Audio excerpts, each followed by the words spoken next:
Dostlar, gördüyünüz bu it bir vaxtlar məndən qorxan itdi. İndi mənlə elə dostlaşıb ki, yol getməyə mənə icazə vermir. Deyir ancaq bax məni belə sığalla, oxşa. Bax indi gedəcəm baxın. Yolumu kəsəcək. Baxın buna, bax. Keçir qabağıma ki, mən ancaq sığalla. Bax yenə gedəcəm, indi yenə gələcək. Baxın, diqqət eləyin.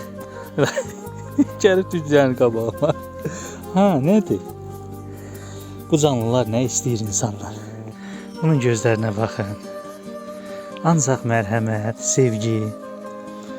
Məktəbin həyətinə girir, biri götürür ağasına. Mən bu heyvanı götürüb mən də ağasına vursam, əlbəttə məni dişləyəcək. Əlbəttə məni qapar. O da heyvan deyir. Orada bir dənə adam danışır, sonra öz səhifəsinə qoyub. Deyir, ən zəif insanı belə vursan, o zəif insan sönüb sənə bir şillə, bir yumruq, nə bilim, bir təpik, gücü çatanı eləyəcək. Yəni bu heyvanı əlbəttə ki, mən vursam, bu heyvan qayıdıb əlbəttə ki, %100 məni tutacaq, %100 məni dişləyəcək. Amma belə sevgi göstərən sonra bu it məni dişləyə bilər? Yox.